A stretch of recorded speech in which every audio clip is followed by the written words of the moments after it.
Hello,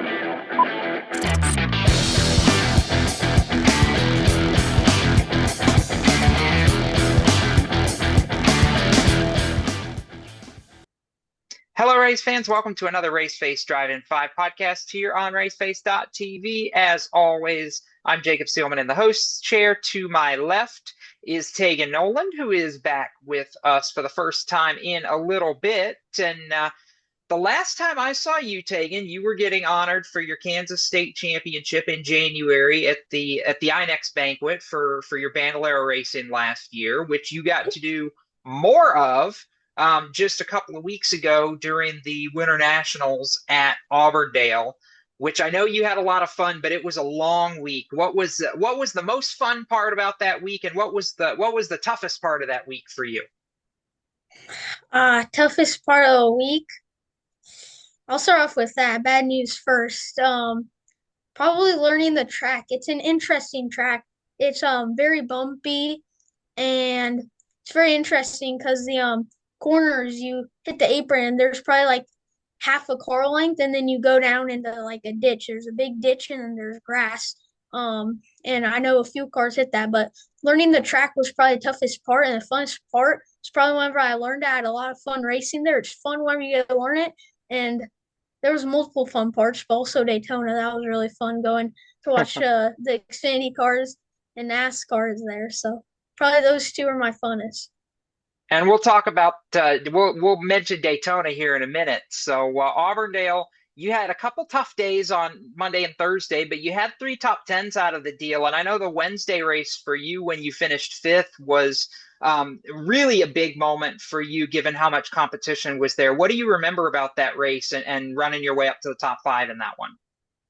Oh, I remember all the starts to all those races. I had pretty bad starts, but I remember this specific moment because I believe that was the day that was televised like across worldwide because I know I had a few of my friends watching it, and I had this happen.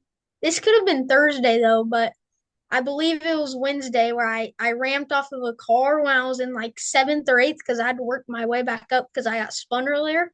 And that was fun. If any of you saw the Ryan Priest flip, I felt like that. And then I came down, kept it going. There was a caution, and I eventually got my way up to fifth. But that's a main part that I remember. It was really fun, like you said, a lot of competition there, a lot of drivers that finished top 20, top 10 in national points last year in the Bandos. So yeah. So Tegan, we were talking about you finishing top five, and I'm curious, what was that feeling like? Because you compared the ramp and kind of almost flipped to what Ryan Preece's front end did when it came off the ground at Daytona in the Cup car. What's that feeling like as a driver when you're going, going, going, and all of a sudden half your car is off the ground and you're sitting here like, oh, what's next?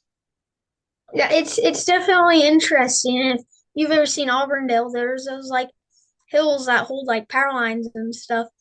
And I remember seeing the top of those, and they have like media people saying on them, and I'm like, oh, like, hey, it's an interesting feeling. It's something I've never felt before. It's interesting. I flipped twice in a quarter midget. You don't really know what's going on. You're just like, come on. But yeah, I thought the car was completely totaled, so I started screwing my tire to see if the steering was right. But I'm obviously fine. It's an interesting experience, to say the least.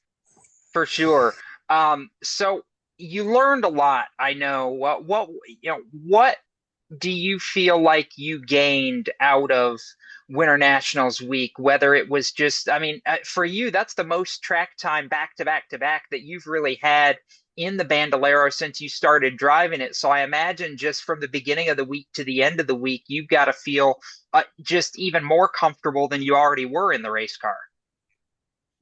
Yeah, I learned a bit more about the car definitely. We had one time where we had gone to the pits, and I learned because past times where I've wrecked, I don't really like check on the car. Like I can tell you if it was last year at shootout whenever I had that ramp, I would have checked on the car, scrubbed it. So I think I learned how to handle the car better.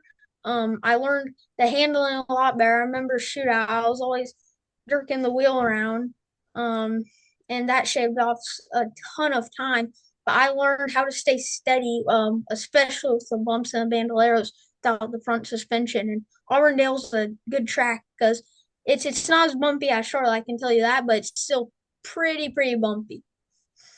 So you finish up Winter Nationals. You've got now here a few weeks before we start talking about what your next race is. So what are you doing to stay busy or remind some of the fans, what you've got going on outside the race car when you're not racing right now?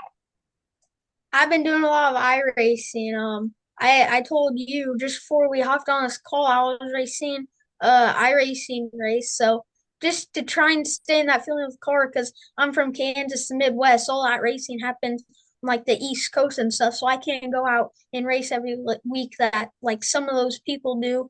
And our core midget season that hasn't started up yet, so I don't have that to race. So just staying on the iRacing sim, that helps me out a lot to get better. And next month, so probably about 6 weeks from now, the middle of April, we're going to be talking about your next set of races. I know you're going to be back in the Bandolero for Spring Nationals, which last year was just at the Nashville Fairgrounds Oval, but they've added a couple of days at Highland Rim Speedway over there in Tennessee as well. So you're going to get, I think, 5 days more of racing back to back to back, kind of like what you did at Winter Nationals that I know you're really looking forward to. And I know you said last year that you really liked Nashville racing there as well. Yeah, I was pretty fast there last year. I think I we raced 3 or 4 races, something like that. And I finished I think second, maybe one time. I could be thinking wrong. That was a year ago, but I'm really looking forward to it. We gotta go to a new track that I've never been, Highland Rim. It's gonna be definitely interesting. That track shift in the middle of the week, going from Highland Rim and then immediately back into Nashville. And I know, obviously, with everything you've done in Florida and getting ready to do in Tennessee, particularly because you're all the way out in Kansas, like you said, there's a lot of people and support that goes into making it happen for you. What are the sponsors and thank yous that you need to give Taken for your racing, making that possible?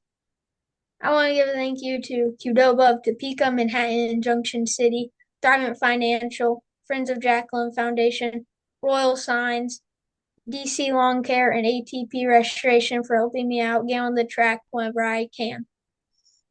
All right, Tegan. Well, I know we've got a little bit of time before your next races, but we'll definitely wish you the best of luck. And I know, too, that for a lot of that, fans will be able to tune in on US Legends TV to be able to watch when we get to that point. So we're hoping for a big crowd to be able to see you do really well. Oh, yeah, I'm excited. Thank you. That's Taegan Knowland. My name's Jacob Seelman. This has been another Race Face Drive in 5 podcast, and we'll be back next time with more here on raceface.tv, where you can come every day for all the latest around the world of motorsports.